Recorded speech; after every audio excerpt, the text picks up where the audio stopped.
আল্লাহ রাব্বুল আলামিন আমাদের জন্য যে সমস্ত বিষয়গুলোকে ফরজ করেছেন, ফরজ এর মধ্যে একটা হলো আমাদের মৃত্যুর পর আমাদের সম্পদে আমাদের রক্ত সম্পর্কীয় আত্মীয়দেরকে এক একজনকে এক এক হিস্সা বা অংশ আল্লাহ তাআলা নির্ধারণ করে দিয়েছেন কোরআনে। জানেন তো আপনারা কোন সূরায় করেছেন? সূরা নিসা, কোরআনের সবচেয়ে বড় আয়াত, সবচেয়ে দীর্ঘ আয়াত।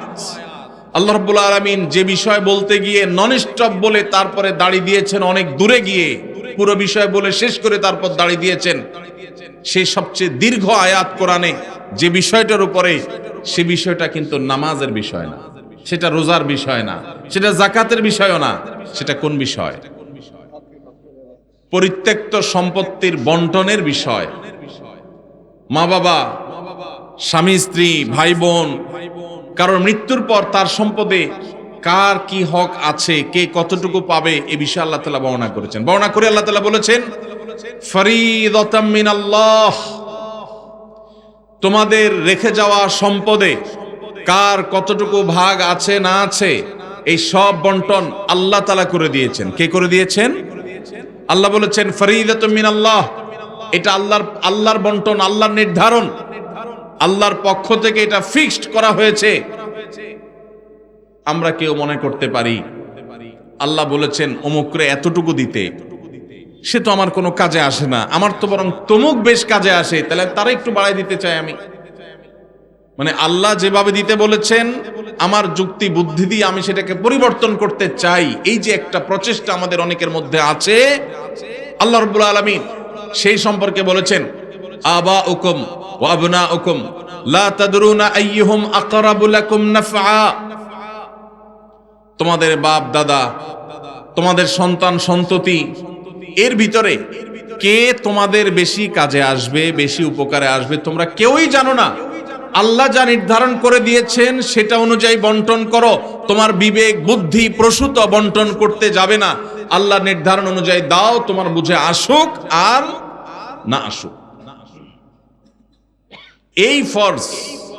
বহু দাড়ি পাকা মুরব্বী আছেন, বহু সিজদা করতে করতে কপালে দাগ ফেলে দেওয়া মানুষ আছেন, বহু নিয়মিত তাসবিহ তেলাওয়াত করা নফল আমল করা মানুষ আছেন, বহু নফল রোজা ফরজ রোজা রাখা মানুষ আছেন, বহু দান সাদকা করা মানুষ আছেন, বহু হজ ওমরা নিয়মিত করা মানুষ আছেন, যারা এই ফরজ আদায়ে গাফিলতি করেন, উদাসীনতা এবং অবহেলা করেন, এবং তারা এই কারণে আল্লাহর খাতায় ফাসিক নাম তাদের উঠে গেছে। দুনিয়ার মানুষ তাদেরকে হাজী সাহেব বলে, গাজী সাহেব বলে, শেখ সাহেব বলে, মাওলানা সাহেব বলে, মুফতি সাহেব বলে, সভাপতি সাহেব বলে, সেক্রেটারি সাহেব বলে, অথচ এই সাহেব আল্লাহর খাতায় ফাসিক। কারণ সে তার বাবার সম্পদে, তার দাদার সম্পদে আল্লাহ তাআলা যাকে যতটুকু হিস্সা দিতে বলেছেন সেটাকে পাই পাই করে আল্লাহর নির্দেশ অনুযায়ী বন্টন করে নাই। সে নিজের খেয়াল খুশি মতো বন্টন করেছে, খেয়াল খুশি মতো ভাগ করেছে, খেয়াল খুশি মতো দখল করে নিয়েছে। আল্লাহর নির্ধারণের এই ফরজের সে মূল্য দেয় নাই। এই কারণে এই সমাজের বহু দাড়ি পাকা মানুষ জাহান্নামে যাবে। ভাইরা আমার, আমরা অনেকেই আছি থোক 10-20-50 হাজার টাকা মাহফিলে দিতে পারি, অনেকেই আছি মসজিদ মাদ্রাসা 20-50 হাজার টাকা দান করতে আমাদের কোনো আপত্তি নাই। আপত্তি কোন জায়গায়? আপত্তি হলো আমার বাবা দুনিয়া থেকে চলে গেছেন, এখন বাবা যা রেখে গেছেন জমি জমা স্থাবর অস্থাবর সম্পদ, ব্যাংক ব্যালেন্স, টাকা পয়সা যা যা আছে, এগুলো থেকে ভাগ করে কাকে দিতে হবে? আমার ওই বোনটাকে দিতে হবে, ভাইটাকে দিতে হবে, সবাইকে যার যারটা দিতে হবে। এটা দিতে আমাদের খুব কলিজা লাগে, আছে না নাই? দান করতে তার কোনো অসুবিধা নেই, কারণ দান তো 20-50 হাজার করতেছে, কিন্তু বাবার সম্পদটা দিতে কার্পণ্য করে, গড়িমসি করে, আছে না নাই? এই সমাজে যদি আপনি এ ক্লাসের মুসলমান দেখতে চান, খাঁটি মুসলমান যদি দেখতে চান, আসল মুসলমান যদি দেখতে চান, যেই মুসলমান শুধু সহজ আমল করে না, কঠিন আমলগুলোকে বুক চিতিয়ে বুক উঁচু করে করতে চায়, সেই মানুষগুলো হলেন তারা যারা বাবা মায়ের সম্পদে বা নিজেদের রক্ত সম্পর্কীয় আত্মীয় স্বজনদের সম্পদে যার যতটুকু হিস্সা আছে, কোরআন আল্লাহ তাআলা যতটুকু যাকে দিতে বলেছেন তাকে হিসেব করে পাই পাই করে ততটুকু দেয়। বিন্দু মাত্র বেশ কম করে না, এই মানুষগুলো হলো এই সমাজের সবচেয়ে ক্রিম মুসলমান, সবচেয়ে এলিট, সবচেয়ে এ ক্লাসের, আপার ক্লাসের মুসলমান। আপনারা আপার ক্লাসের মুসলমান হওয়ার চেষ্টা করবেন ইনশাআল্লাহ। মুরব্বীরা যারা আছেন, বাবাজিরা ভালো আছে যারা আছেন, আপনাদের বলছি সন্তানদেরকে ওসিয়ত করে যাবেন, ইসলাম নিয়ে এসে সেখানে লিখবেন রীতিমতো যে আমি মারা গেলে আমার সম্পদে কোরআন হাদিস যেভাবে বলেছে তোমরা ভাই বোনরা ঠিক সেভাবে পাই পাই করে হিসাব করে ওইভাবে বন্টন করবা, খবরদার এর কম বেশ করবা না। এটা ওসিয়ত করে যাবেন সন্তানদেরকে। এরপরে যদি কোনো সন্তান কিছু সম্পদ মেরে দেয়, ভাই বোনদের বঞ্চিত করে, কিছু থোক দিয়া লামসাম কিছু দিয়া তাদের কাছ থেকে দায় মুক্তির চেষ্টা করে, তাহলে ওই সন্তান দায়ী হবে। আর আপনি যদি জানেন আপনার মারা যাওয়ার পরে সন্তানরা এরকম সম্পদ নিয়ে তসরুপ করবে, 2 নম্বরই করবে, আর আপনি চুপচাপ চলে যান, তাদেরকে সতর্ক না করেন, তাহলে আপনিও আল্লাহর কাঠগড়ার আসামি হবেন। আর অনেক মুরব্বীরা আছেন যারা আপনাদের বোনদের সম্পদের হক দেন নাই, বাবার সম্পদ থেকে নিজেরা পাইছেন, বোনদেরকে দেন নাই, বোনদের সাথে চিটারি করছেন। কিভাবে চিটারি বলবো আমি?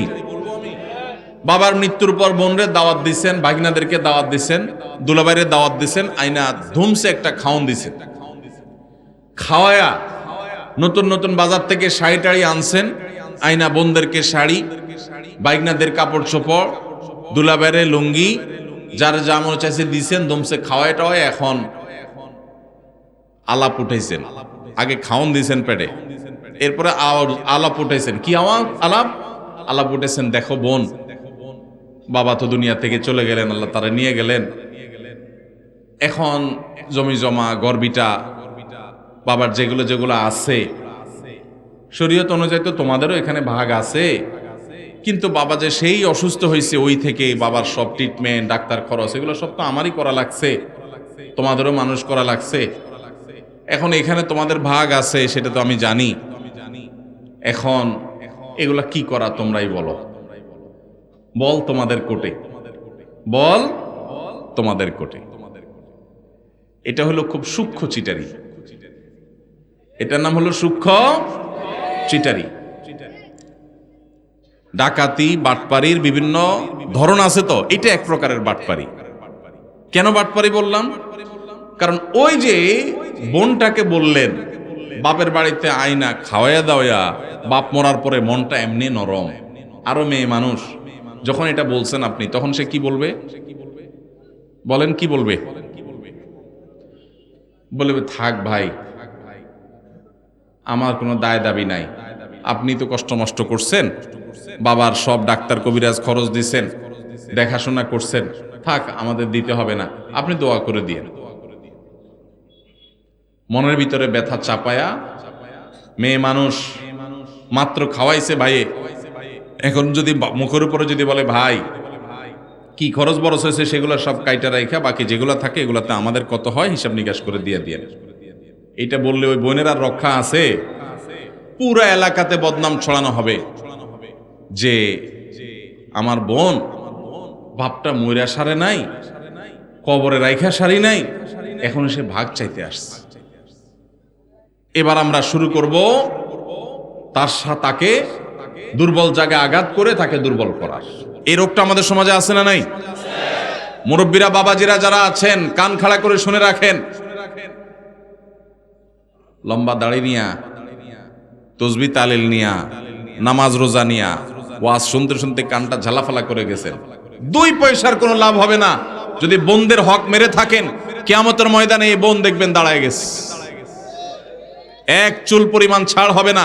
যত আমল করেছেন সব দিয়ে জাহান্নামে যেতে হবে যদি বোনদের হক মেরে থাকেন। এই জন্য বাবারা এই চিটারি করা যাবে না, ভাইয়েরা এই চিটারি করা যাবে না। যেসব ভাইয়েরা বাবা মার মৃত্যুর পর বোনদের হক দেন নাই, অনেকে মায়ের হক দেয় না। মায়েরও হক আছে। আপনার বাবা মারা গেছেন, আপনার মা তার স্বামীর সম্পদে তার হক আছে না নাই? কয়জন সন্তান বলতে পারবেন যে আমার বাবা মারা গেছে, মাকে হিসাব করে দিয়ে দিছি? কয়জন বলতে পারবেন?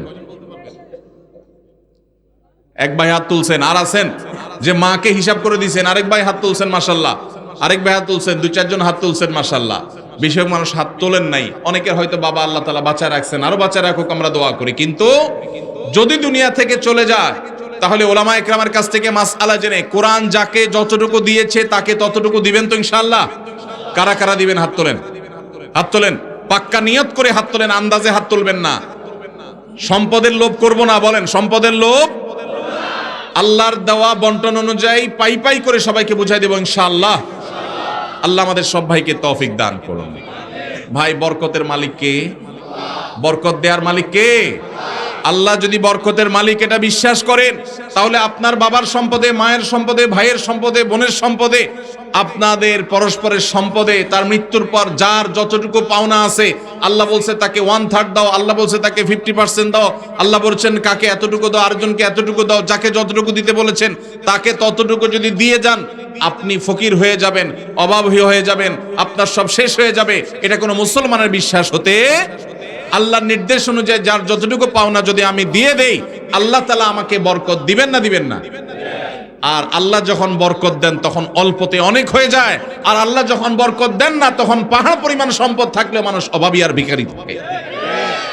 ভাইরা আমার, আল্লাহ সম্পদও দিয়ে দেয়, আবার ক্যান্সারও দিয়ে দেয়, দেয় না? দেয় না? বরকত এবং কল্যাণ ভিন্ন জিনিস।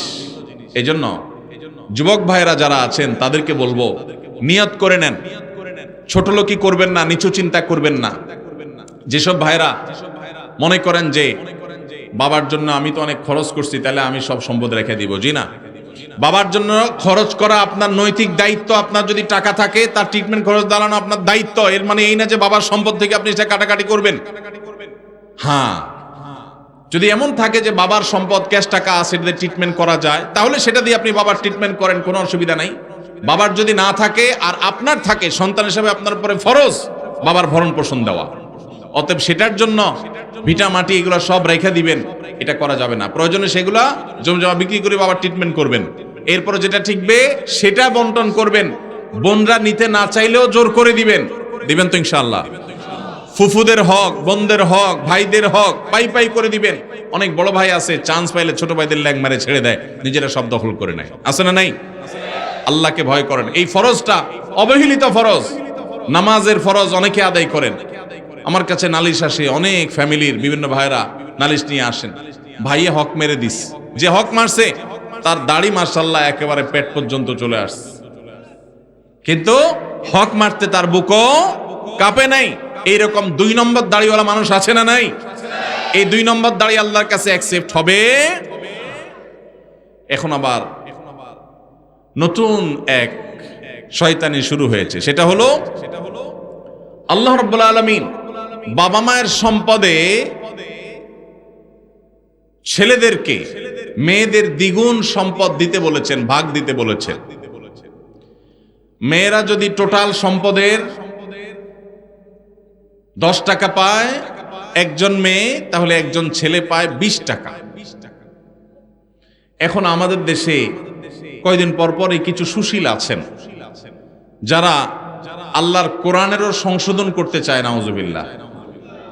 তারা দাবি তোলে যে সমান অধিকার দিতে হবে, এবং সমান অধিকার কথাটা শুনতে বেশ সুন্দরই শোনা যায়, ভালোই লাগে।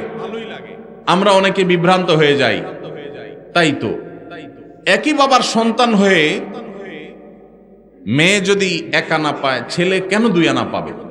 ছেলেও সন্তান, মেয়েও সন্তান, তাহলে মেয়ে 1 আনা পাবে, ছেলেও 1 আনা পাবে, এমন হওয়া দরকার। মেয়ে 1 আনা পাবে, ছেলে 2 আনা পাবে, এটা কেন? বাহ্যিকভাবে এটা মনে হয় বৈষম্য করেছে। ভাইরা আমার, আমরা সবাই জানি আল্লাহ রাব্বুল আলামিন যত ফ্যামিলির খরচ আছে, এই সব খরচগুলো ছেলেদের উপরে বর্তাইছে না মেয়েদের উপরে বর্তাইছে? স্বামীর উপরে না স্ত্রীর উপরে? স্বামীর উপরে। কত রকমের খরচ? সব রকমের খরচ। বিয়ে করবে মেয়ের বিয়ে হবে, বিয়ের খরচ কি মেয়ের জোগাড় করা লাগে? কার জোগাড় করা লাগে? বাপের বা ভাইয়ের। ছেলে বিয়ে করবে, খরচ জোগাড় করা লাগে কার? ছেলের নিজের। আরেকজন কয় বাবা। আপনার বাবা আপনার খরচ দিছে? কপালালা মানুষ, তাহলে ভালো বাপ পাইছেন আপনি। ভাইরা আমার, বিয়ের খরচ কে দেয়? ছেলেদের নিজেরা। বিয়ে করার সময় টাকা পয়সা জোগাড় করে বাজার সদাই করে বিয়ে শাদী করলো। শ্বশুরবাড়ি যাওয়ার সময় নতুন বউরে নিয়ে যখন শ্বশুরবাড়িতে যাচ্ছে, মিষ্টি মন্ডা কেনার পর বিলটা কি বয়ে দেওয়া লাগে না জামাই দেওয়া লাগে? তাহলে শ্বশুরবাড়ি মিষ্টির খরচও সে দিল। আবার শ্বশুরবাড়ি বেড়ায় যখন বাপের বাড়ি আসতেছে, এখন বাপের বাড়িতে আসার সময় আবার ফলমূল যা কিনছে টিনছে এগুলোর বিল কে দেওয়া লাগে? ছেলে। তাহলে নিজের বিয়ের খরচও নিজের, শ্বশুরবাড়ির মিষ্টির খরচও ছেলের, আবার বাপের বাড়ির ফলের খরচও তার, বাসা বানাটাও তার, বাজার সদাই খরচও তার, নিজের খরচ তো তার আছেই, বউয়ের খরচটাও তার, ছেলে মেয়ের খরচটাও। তাহলে খরচের বেলা সে 16 আনা, আর পাওয়ার বেলায় মেয়ের চাইতে 1 আনা বেশি। এটাতে কি ছেলেরকে আল্লাহ তাআলা অনেক বেশি দিয়ে ভাষায় দিয়েছেন, আর মেয়েদেরকে আল্লাহ তাআলা ঠকাইছেন? নাউজুবিল্লাহ, এরকম? তাহলে যে সমস্ত মাথা মোটা মানুষরা মনে করেন মেয়েদের প্রতি বৈষম্য হয়েছে, নাউজুবিল্লাহ, তারা মূলত একটা নির্দিষ্ট এজেন্ডা বাস্তবায়ন করতে চান। তারা এত গবেট না যে এই হিসাব বুঝবে না। খরচের বেলা ছেলে 16 আনা, আপনি একজনকে বাজারে পাঠায় বলছেন নাও 10 টাকা দিলাম, এটা আনবা ওইটা আনবা ওইটা আনবা, 4-5টা আইটেম বলে দিলেন, দিয়া বললেন 10 টাকা দিলাম। আরেকজনকে 5 টাকা দিয়ে বললেন তোমার কিছু আনা লাগবে না, যা খুশি করো, নিজে খাও, ফুর্তি করো। কি বলেন? 10 টাকা আলাকে বেশি দিছে না 5 টাকা আলাকে বেশি দিছে? এখন যদি বলে ভাই কেন বৈষম্য করলেন, আমাকে 5 টাকা দিলেন, ওনারে 10 টাকা দিলেন, সমান সমান দেয়া দরকার, এই দাবি কি যৌক্তিক না অযৌক্তিক? এই অযৌক্তিক দাবি বিভিন্ন সময় আমাদের সমাজে কিছু সুশীলরা, নামধারী কিছু সুশীলরা তারা তোলে। এরা কেন তোলে? আমি যদি বলছিলাম একটা দুর্বিসন্ধি আছে। সেই দুর্বিসন্ধিটা কি? আমাদের এই সাবকন্টিনেন্টে মুসলমান তো মুসলমান, আমাদের হিন্দু ভাইরা, খ্রিস্টান ভাইরা, বৌদ্ধ ভাইরা, এই অঞ্চলের সব ধর্মের মানুষদের একটা কমন কালচার আছে। সেটা কি? সেটা হলো পুরুষরা তারা বাহিরের জগৎটা দেখভাল করে, টাকা পয়সা কামাই করা, রুজি রোজগার করা, যা লাগে সব বাহিরের সব দেখে, বাজার সদাই সব দেখে। আর ভেতরের সাইডটা কে দেখে? মহিলারা দেখে। এটা হলো আমাদের সাবকন্টিনেন্টের ধর্মীয় এবং আমাদের সামাজিক কালচার। এবং এটা আমাদের কালচার বললে ভুল হবে, এটা মানব সভ্যতার শুরু থেকে চলে আসা একটা কালচার। পৃথিবীর অমুসলিম প্রধান দেশগুলো, বিশেষ করে পশ্চিমাঞ্চল, তারা এই কালচারটাকে পরিবর্তন করে ফেলেছে। তাদের সমাজে কি হয়? বাসা ভাড়া নিলে অর্ধেক খরচ জামাইয়া দেয়, আর অর্ধেক খরচ বয়ে দেয়। জানেন তো আপনারা? বাজার সদাই সবকিছু 50% ভাগযোগ করে দেয়। এখন এই যে মেয়েদেরকে সমান অধিকার দেওয়ার নাম করে বাবার সম্পদে ছেলেদের সমান দিতে যারা দাবি করছেন, তারা মূলত চান আমাদের এই সমাজটাও পশ্চিমা সমাজের মতো হয়ে যাক, অর্থাৎ মেয়েরা পাওয়ার বেলায় তারা অর্ধেক পাবে, ছেলের মতো সমান সমান পাবে, খরচের ক্ষেত্রেও তারা সমান সমান শেয়ার করবে। এই দিক থেকে তারা মনে করে যে বৈষম্য দূর হবে, সাম্য প্রতিষ্ঠা হবে। মূলত যেটা আসলে হবে, পশ্চিমাদের যেটা হয়েছে সেটা হলো এই পরিবার ব্যবস্থাপনাটা ভেঙে চুরমার হয়ে যাবে। এমনিতেই স্বামী স্ত্রীর মধ্যে সম্পর্ক দিন দিন যায় অবস্থা। এরপরে যদি বলেন যে বউরে বলেন ঠিক আছে বাসা ভাড়া তুমি অর্ধেক দাও, ছেলেদের খরচ অর্ধেক দাও, সবকিছু অর্ধেক দাও, তাহলে এবার কামড়া কামড়ি নিজেদের মধ্যে অশান্তির পরিমাণ বাড়বে না কমবে? এর প্রমাণ হলো পশ্চিমে যদি আপনি তাকান দেখবেন সেসব দেশগুলোতে বৈবাহিক সম্পর্ক এটা সোনার হরিণ হয়ে গেছে। স্বামী স্ত্রী বলতে যে একটা সুখের সংসার, এটা তাদের কাছে সোনার হরিণ হয়ে গেছে। পরিবার ব্যবস্থা ভেঙে ধ্বংস হয়ে গেছে। এখন সেটাকে এদেশে যারা আমদানি করতে চায় তারা এদেশের মানুষের শত্রু। এই শয়তানের দোসরেরা আল্লাহর বিধান থেকে, কোরআন থেকে আমাদেরকে সরাতে চায়। আমাদের সংবিধানে, আমাদের আইনে কোরআনের তো অন্য কোনো কিছু নাই। যা ছিটে ফোটা দুই একটা আছে, সেগুলো খাঁজে বাজে থাকা কণাগুলোকে ধুয়ে পরিষ্কার করার জন্য যখন যারা সরকারে আসে তাদের ঘাড়ে সওয়ার হওয়া এই পশ্চিমাদের দোসরেরা, তারা এই দেশে থাকে, এই দেশে খায়, দালালি করে পশ্চিমাদের। এদের ষড়যন্ত্রের ব্যাপারে আমাদের সতর্ক থাকতে হবে, সাবধান থাকতে হবে। আমাদের অবশ্যই বোনরা মেয়েরা নানাভাবে নিগৃহীত, তাদের সপক্ষে আমাদের কথা বলতে হবে, কিন্তু তার জন্য আল্লাহর আইন, আল্লাহর বিধানকে পরিবর্তন করার কোনো প্রয়োজন নাই। তাহলে কি করতে হবে? দেখুন, আমাদের সমাজে এটা ঠিক যে অনেক স্বামীরা নিজেরা ইনকাম করে বলে স্ত্রীদের খোঁটা দেয়, কথার তলে রাখে, কথা শোনাতে থাকে, কষ্ট দেয়, এবং কথায় কথায় তাদেরকে এই যে উপায় উপার্জন করে, টাকা পয়সা নিয়ে আসে, বাজার সদাই করে, এগুলা তুলনা দেয়। এই যে ছোট লোকিগুলো পুরুষরা করে, সেগুলো বন্ধ করতে হবে। সেগুলো বন্ধ করার জন্য মেয়েদেরকেও আপনি বের করে দিবেন, চাকরি করাবেন, অথবা তাদেরকে সম্পদের ভাগ দিবেন, তাতে বন্ধ হয়ে যাবে। এটা আমরা সঠিক মনে করি না। তাহলে কি করতে হবে? তাহলে নারীদের প্রতি নিগ্রহের রাস্তাগুলো বন্ধ করতে হবে। শরীয়ত যতটুকু দিতে বলেছে ততটুকু যদি নারীকে দেওয়া হয়, নারী কখনো স্বামীর উপরে শতভাগ ডিপেন্ডেন্ট হবে না। স্বামী জুলুম করলেও তার জুলুম স্বীকার করতে, জুলুম মেনে নিতে বাধ্য হবে না, যদি স্বামী মহরটা ঠিক মতো দেয়, বাবার সম্পদের পাওনাটা ঠিক মতো পায়, মায়ের সম্পদের পাওনাটা ঠিক মতো পায়, সব জায়গা থেকে তাদের যে পাওনা আছে, এই পাওনাটা যদি তারা ঠিক মতো পায়, তাহলে তাদের প্রতি নিষ্পেষণ জুলুমের রাস্তা বন্ধ হয়ে যাবে। আল্লাহ রাব্বুল আলামিন মেয়েকে মোহরের মাধ্যমে স্বামী থেকে পাওয়ার রাস্তা রেখেছেন। আবার স্বামী মারা গেলে সেই সম্পদ থেকে ভাগ পায়, ছেলে মারা গেলে সেখান থেকে, ছেলে মেয়ে মারা গেলে সেখান থেকে পায়, আবার বাবার সম্পদ থেকে পায়, মায়ের সম্পদ থেকে পায়, সব জায়গা থেকে পায়। খরচের বেলা তাকে একেবারে জিরো রেখেছে। এটা মেয়েদের প্রতি বৈষম্য না, এটা মেয়েদের প্রতি বরং ইহসান। আজকের এই বস্তা পচা সস্তা চিন্তাধারা যারা লালন করছে, তারা সমতার কথা বলে, ইসলাম সমতার কথা বলে না। তাহলে কিসের কথা বলে? ইসলাম ন্যায্যতার কথা বলে। কিসের কথা বলে? সমতা এক জিনিস, ন্যায্যতা আরেক জিনিস। সব সময় সমতা ইনসাফ প্রতিষ্ঠা করে না, কিন্তু ন্যায্যতা সব সময় ইনসাফ প্রতিষ্ঠা করে। কিভাবে? ছোট ছোট কয়েকটা উদাহরণ নেন। আপনার একটা ছেলে আছে, একটা মেয়ে আছে। ছেলেটার বয়স মনে করেন 15, মেয়েটার বয়স ধরেন 12। ছেলেটার জ্বর হয়েছে 103, ডাক্তার বলছে নাপা খাওয়াইতে, বাজার থেকে এক পাতা নাপা কিনে আনছে, আইনা ভাত টাত খাওয়াইয়া ছেলেকে নাপা খাইতে দিছেন, ছেলে নাপা খাইছে। এখন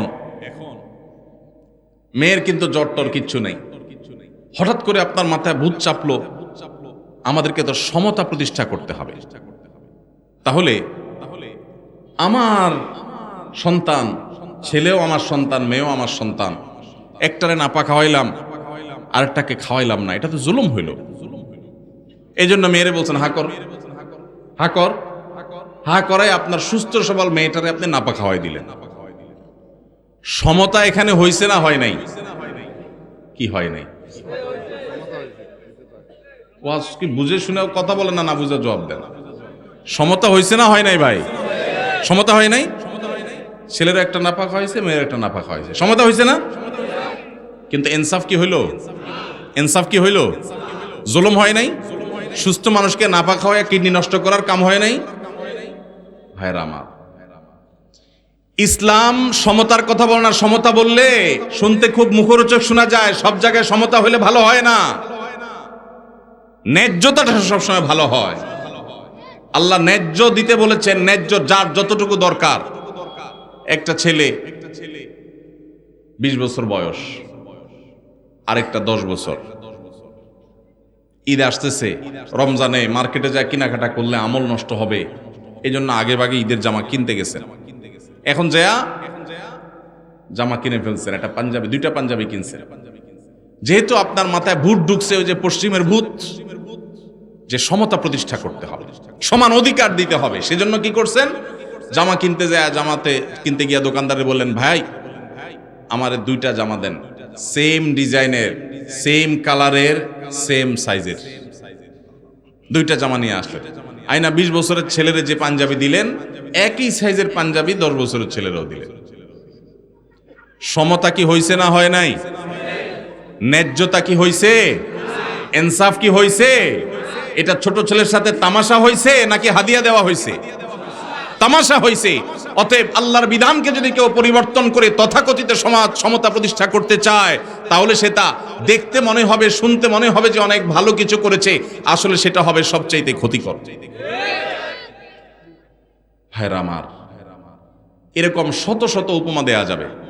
শত শত উদাহরণ দেওয়া যাবে, শত শত দৃষ্টান্ত দেওয়া যাবে, যেগুলো দিয়ে সাব্যস্ত করা যাবে ইসলাম ন্যায্যতার কথা বলে, সমতার কথা নয়। কোন জায়গায় একজনকে বেশি দিতে হচ্ছে, আরেক জায়গায় আরেকজনকে বেশি দিতে হচ্ছে। যেখানে যতটুকু প্রয়োজন সেখানে ততটুকু দেওয়া, এটা হলো আল্লাহর বিধান। আর মন গড়া তথাকথিত সমতা, এটা হলো মুখরোচক, শুনতে সুন্দর শোনা যায়, ভালো শোনা যায়, কিন্তু সেটা বাস্তবতা বিবর্জিত। আমরা যদি দেখি পৃথিবীর যে সমস্ত সমাজ আল্লাহর এই বিধান মতো সমাজ পরিচালনা করে না, পরিবার পরিচালনা করে না, তাদের সমাজে বাহ্যিক উন্নতির অনেক প্যারামিটারে তারা এগিয়ে গেছে, কিন্তু তাদের পরিবার ব্যবস্থাপনায়, দাম্পত্য সম্পর্কগুলোতে তারা মিসকিনের মতো অসহায় হয়ে যাচ্ছে দিন দিন। কোনো বিশ্বাস নাই, কোনো ভক্তি নাই, ভালোবাসা নাই, পরস্পরের কোনো প্রকার আন্তরিকতা নাই। আল্লাহ তাআলা আমাদের সবাইকে আল্লাহর এই গুরুত্বপূর্ণ ফরজ বিধান, কারণ মৃত্যুর পর তার সম্পদে আল্লাহ কোরআনে যাকে যতটুকু দিতে বলেছেন, আল্লাহ আমাদের সবাইকে তাকে ততটুকু দেওয়ার তৌফিক দান করুন। এর জন্য মানসিক সৎসাহস লাগে, সৎসাহস লাগে। এই দেশে মেয়েদেরকে আল্লাহ যতটুকু দিতে বলেছেন, যদি সব ভাইয়েরা বোনদেরকে দিয়ে দেয়, বাবারা মেয়েদেরকে দিয়ে দেয়, সন্তানরা মায়েদেরকে দিয়ে দেয়, স্বামীরা স্ত্রীদেরকে যদি ততটুকু দিয়ে দেয়, তাহলে মেয়েরা এমনিতেই রানীর মতো সিংহাসনে ভাসবে। মেয়েদের কোনো অভাব থাকবে না, কোনো স্বামী টাকার খোঁটা তাদেরকে দিতে পারবে না। আপনি নিজে বোনের হক দেন নাই, স্বামীর সংসারে তার মুখটা ছোট। আপনি নিজে আপনার মেয়েকে বিয়ে দিয়েছেন, অনেক টাকা খরচ হয়েছে, এই খোঁটা দিয়া সম্পদ থেকে তাকে বঞ্চিত করে দিয়েছেন, সে স্বামীর সংসারে ছোট। সব জায়গা থেকে যদি তার অধিকারগুলো সব দেওয়া হয়, তাহলে সেই সংসারে সে ছোট থাকবে না, তার হাতেও ক্যাশ টাকা থাকবে ইনশাআল্লাহ। অতএব এই ফরজটা আমরা সবাই আদায় করবো তো ইনশাআল্লাহ। আল্লাহ আমাদের সবাইকে ফরজ আদায়ের তৌফিক দান করুন।